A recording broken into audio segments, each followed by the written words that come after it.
na lang. Hindi ko na siya ini... Ang babae minsan gumaganti, pagdating sa cheating, mali nga yung ganti nyo eh. Eto kunyari nag-cheat, kunyari tayo right? Nag-cheat ako, gusto mong gumanti ngayon. Mali nga, naggumanti ka ng pang-cheat din eh. Sa tingin ko ang the best. No, ha? no. Bakit? Bakit naman magiging mali yun? Ayun yung ginawa mo sa akin. Ito na nga, explain ko sa'yo. Ito, explain ko sa'yo. Ito. Explain ko sa'yo. Ito Okay, kasi, hindi, yun na nga eh. Kung gusto mong ma-hurt talaga ako, right? Kasi pag kunyari, nakipag-sex ako sa iba, biglang makikipag-sex ka rin sa iba. No, hindi naman sa ganong. Hindi, sabi mo pareho lang eh. Kunyari pareho lang mag-cheat. Kunyari nalaman mo nag-cheat ako. So mag-cheat ka rin, di ba? Ngayon, mas yung tingin ko sa'yo, mas bababa nga eh. Kung papanatiliin mo lang na magiging, magpapaka-good girl nga ako lalo. Doon ba, mas ma-hurt nga ako. Kunyari nawala ka. Lalo siya magsisisi. Kunyari nawala ka, tapos papanatiliin mong good girl ka lang. Halimbawa, nag-cheat ka. Syempre, mag-cheat ako, pero may limit lang. May limit lang yung pag-cheat ko. May Bumaba pa rin. Bumaba pa rin yung tingin ng lalaki. Kunyari makipag-date ka sa lalaki. Kunyari lumabas okay ka. lang. At least nakaganti ako sa'yo. Yun na nga ang point, baby girl. Yun nga ang point Okay ko eh. lang, wala akong pake. Baby girl, tinawa. Yun na nga ang point ko eh. Diba, Akala mo ka nakaganti ka. lang talaga Hindi, yun na nga. Hindi, akala mo nga nakaganti ka. Pero sa totoo lang, bumaba yung tingin ko sa'yo lalo. Ayoko na tuloy lalo sa'yo. Ayaw na rin ng ibang lalaki sa'yo. Dahil meron ka ng bagong nakasex. Kumbaga nagdagdagan yung body count mo ngayon. Kahit nga hindi mo nakasex ka, let's say kunyari nakipag-date ka lang. Kunyari may lumabas na, kunyari may picture na nakipag-date ka sa iba. Gusto mong ipakita ngayon na iganti sa akin, right? Sa mata ng mga tao, hindi naman nila alam kung nag-sex kayo o hindi. Yeah. Iisipin nila na nag-sex ka na nung lalaki yun. So nadagdagan na agad yung body count So nasa mo. isip lang nila yun. Pero yun na yun. Basically, bumaba ka rin talaga. Sa mata ko din, kumbaga sa mata ko, ganun, makipag-date ka agad sa ibang lalaki.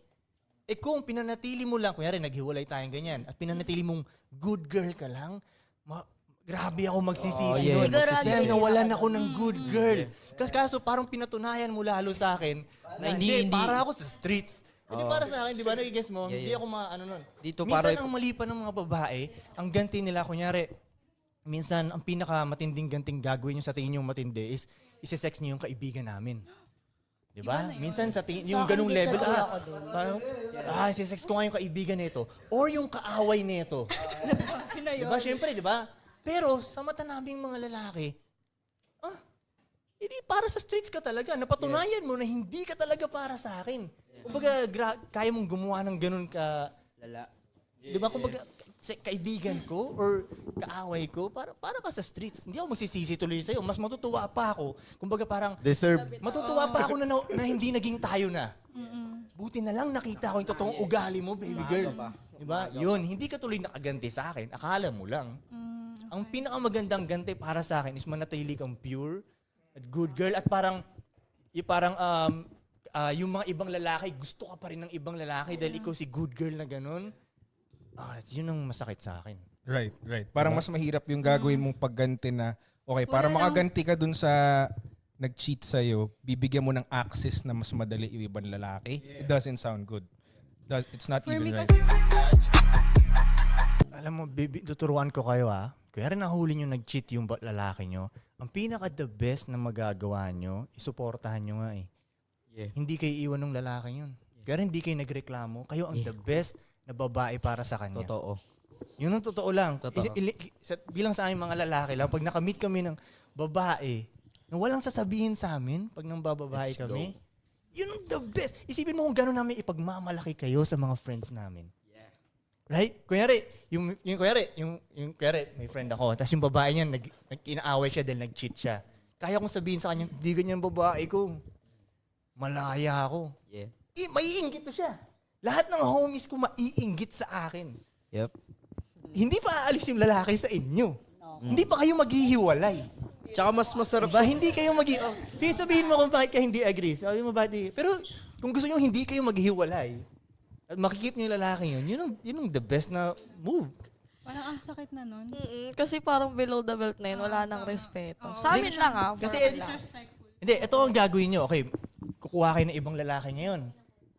Sa tingin nyo yung lalaki yun, hindi rin mag-cheat. Kahit sino yung lalaki yun, laging titikim ng iba yung lalaki yun. Hindi kayo makakawala sa ganun. Pero anong rason bakit nag-cheat ang lalaki? Okay, magandang ano yan sa... Oh, sige. Next, break tayo, Dong.